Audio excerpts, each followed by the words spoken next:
देश तथा मध्य प्रदेश में बेरोजगारों की संख्या में बेहताशा वृद्धि हो रही है। इसके बावजूद मध्य प्रदेश की शिवराज सरकार हाथ पर हाथ धरे बैठी है।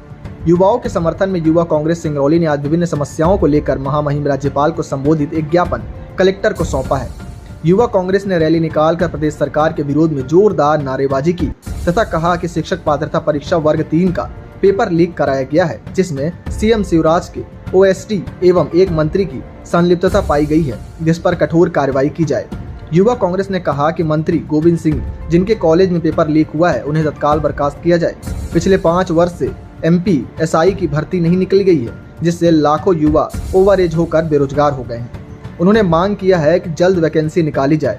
कोरोना काल के दौरान सेवा देने वाले कर्मियों को अब तक सेवा से पृथक कर दिया गया है, जिससे वे बेरोजगार हो गए हैं। उन्हें पुनः कार्य दिया जाए।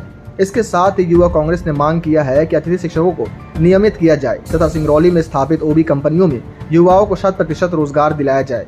इस दौरान जिला अध्यक्ष सूर्या कुमार द्विवेदी, जिला अध्यक्ष शहर अरविंद सिंह चंदेल, पूर्व युवा जिला अध्यक्ष प्रवीण सिंह चौहान, CP शुक्ला, रमाशंकर शुक्ला सहित तमाम कांग्रेसी मौजूद रहे। उनके द्वारा व्यापक पैमाने पर भ्रष्टाचार किया गया और सरकार बनते ही वर्ग 3 की जो परीक्षाएं हुई उसमें उनके OSD की संलिप्तता पेपर लीक में पाई गई।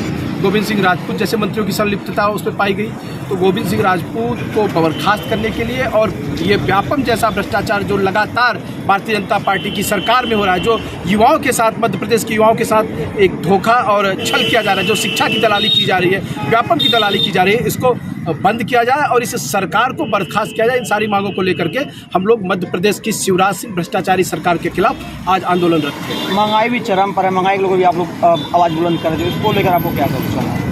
देखिए, लगातार हम जनता की आवाज़ उठा रहे हैं। निश्चित तौर पर पूरे देश में महंगाई आसमान छू रही है, डीजल और पेट्रोल आसमान छू रहे हैं, जिसके कारण हर वस्तु खाने से लेकर के मेडिकल तक की वस्तुएं सब चीज़ महंगी है। यदि कोई सस्ती है मध्य प्रदेश में है तो वो है शिवराज सिंह की शराब की दुकान, और बाकी सारी वस्तुएं जो हमारे डेली उपभोग की है, जो गरीब के थाली से यूँ कह लें कि नमक और रोटी छीनने का काम ये नरेंद्र मोदी की सरकार और शिवराज सिंह की सरकार लगातार मिलकर कह रही है। आप सबको याद होगा कि नरेंद्र मोदी की सरकार महंगाई को लेकर के कि बहुत हुई महंगाई की मार, अब की बार मोदी सरकार ये नारा दे करके सरकार में आई थी और आज महंगाई आसमान पर है, चरम पर है। दाल रोटी आम आदमी का खाना मुश्किल हो गया है। इन बातों को लेकर के हम लगातार आवाज़ उठा रहे हैं, आंदोलनरत हैं और जरूरत पड़ेगी तो आगे भी इसी तरह हम सरकार को घेरते रहेंगे। एक छोटा सवाल, अभी शराब की आपने बात की, उमा भारती भी शराब दुकानों पर पत्थर मारती आ रही है, इस पर कांग्रेस किस वजह से देख रही है? देखिए, भारतीय जनता पार्टी का चाल और चरित्र समझ में नहीं आता कि एक नेता उनके पत्थर मारते हैं और दूसरे उनके जो मुख्यमंत्री हैं, जो प्रदेश के उनके मुखिया हैं,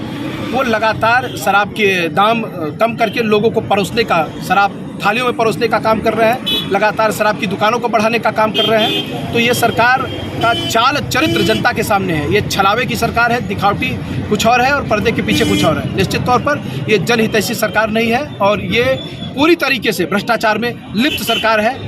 व्यापम से लेकर के तमाम तरीके के भ्रष्टाचार मध्य प्रदेश में हो रहे हैं।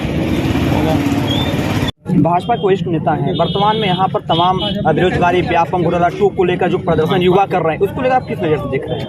देखिए, मध्य प्रदेश में युवा कांग्रेस ने ये देखा कि व्यापम 2 जिस प्रकार हमारे जिला अध्यक्ष ने बताया, और भ्रष्टाचार जो है गली गली में व्याप्त होता है। हम लोग यहाँ रहते हैं सिंगरौली में, सिंगरौली की स्थिति इतनी दयनीय हो चुकी है कि रोजगार के नाम पे कुछ भी नहीं है और भ्रष्टाचार वहाँ भी फैला हुआ है। विधायक हो चाहे सांसद हो चाहे जो भी हो, पैसा बिना लिए कोई भी मतलब बेरोजगारों को नौकरी नहीं मिल रही है।